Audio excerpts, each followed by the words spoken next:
سلام دوستان، در این جلسه از آموزش اسکیز من یکی از اصولی ترین نکاتی که در ترسیم خطوط اسکیز ما باید رعایت بکنیم رو آموزش میدم.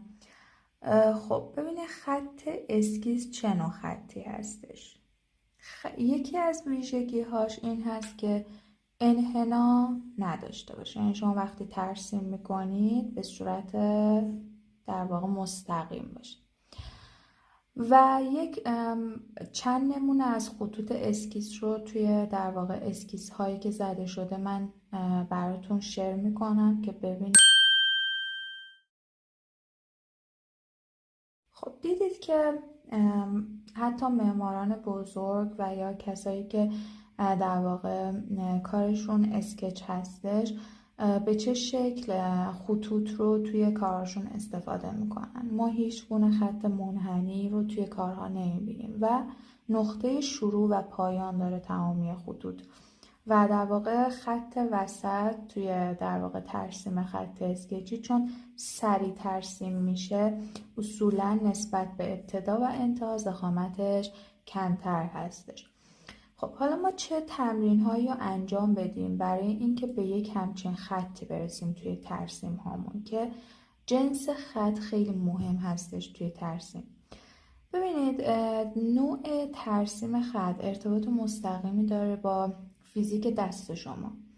اینکه شما باید فشار دست رو هنگام گرفتن قلم خیلی زیاد نباشه، یعنی به صورت با فشار معمولی قلم رو دست میگیرید و به صورت عمود هم نگیرید قلم رو، میتونه به صورت مایل باشه بهتره که تسلط هم روی کاغذتون داشته باشید. حالا برای اینکه بتونید خطوط رو با طول‌های مختلف در واقع ترسیم بکنید و این خطوط صاف هم باشن، انحنا هم نداشته باشن، چه نکته‌ای رو باید رعایت کنید؟ بعد از نحوه گرفتن قلم شما بایستی در واقع به قرارگیری دستتون روی کاغذ دقت بکنید. یعنی وقتی خط رو ترسیم میکنید این شونه شما باشه که در واقع مرکز ثقل دستتون باشه و دستتون از شانه در واقع حرکت بکنن، یعنی تکیهگاهش شانه شما باشه. یعنی اینکه شما موقع ترسیم مثلا بعضی دیده میشه از مچ ترسیم میکنن، یعنی مچ دستشون روی کاغذه و به این شکل ترسیم میکنن. خب شما در این صورت دامنه خطوطی که میکشید خب خیلی کمه دیگه، یعنی طولشون تنها خطوط کوتاه رو میتونید ترسیم بکنید. یا بعضی ها میان روی آرنج در واقع میذارن تکیهگاه رو. خب باز شما در این حالت ببینید خطوطی که میکشید انحنا خواهد داشت و باز طولش کمتر خواهد.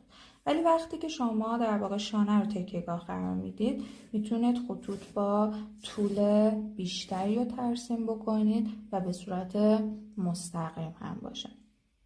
خب نکته دیگه وقتی دارین ترسیم میکنید برای اینکه تمرین هم بکنید نحوه خط کشی رو، میتونید کاغذ بردارید و در واقع 2 نقطه به فواصل مختلف از فاصله کم به فاصله زیاد روی کاغذتون میتونید قرار بدید.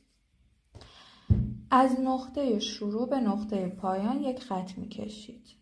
باز ببینید و نگاهتون به نقطه انتهایی باشه برای اینکه بتونید در واقع هدف رو ببینید و از نقطه شروع به انتها خط بکشید و در واقع خط بعدی و بعد هم خط بعدی.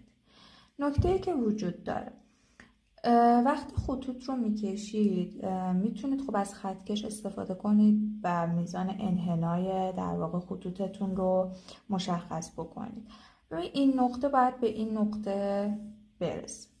اگر این فاصله رو داشته باشه خب این خیلی مشکلی پیش نمیاد، یعنی خطوط شما خط ناسالمی نیستش. ولی گاهن پیش میاد مثلا این خط میخواد این نقطه میخواد برسه به این نقطه، در واقع این فاصله بیشتره. خب مثلا به این شکل دیگه نباشه خطوطتون.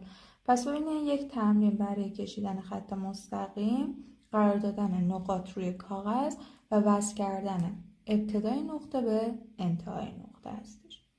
بعد از اینکه این تمرین رو انجام دادیم، در واقع نوع خط ما، در واقع صافی خط ما، استریت بودنش و همچنین بعد یه شتابی هم توی ترسیم شما خطوط داشته باشید. دیگه میتونید کم کم اون نقاط رو حذف بکنید و موقع ترسیم به این شکل خودتون نقطه گذاری بکنید و خطوط رو ترسیم بکنید. خب بریم حالا مرحله بعدی برای تمرین خط. خب بعد از اینکه ما خط رو از یک بعدی شروع کردیم به ترسیم کردن و بعد در صفحه اون رو تمرین کردیم، نکته‌ای که توی ترسیم احجام سه بعدی وجود داره این هستش که ما اون رو توی صفحه هم دیدیم. وقتی خطوط اسکیس میخوان همدیگر رو قطع بکنن، در کنجها خطوط ما یک همچین برخوردی رو باید داشته باشن. یعنی ما کمتر میبینیم خط اسکیسی که وقتی ترسیم میشه به صورت ممتد باشه، یعنی به این شکل بخوایم ترسیم بکنیم. اصولا خطوط وقتی دارن ترسیم میشن در کنجها امتداد کوچکی دارن، مثل این مکعب ایزومتریکی که من الان تو اینجا دارم برای شما ترسیم میکنم. همونطور که دقت میکنید تمامی خطوط تک تک ترسیم میشن به این شکل.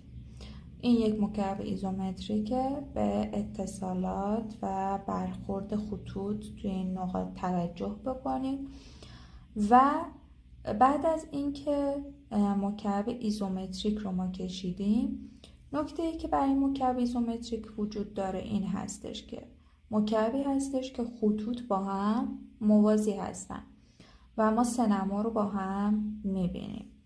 برای ترسیمش شما میتونید در واقع یک خط رو فرض بکنید و خط عمود مکعب ایزومتریک تحت زاویه سی هستش. میتونه اینجا سی باشه و به این شکل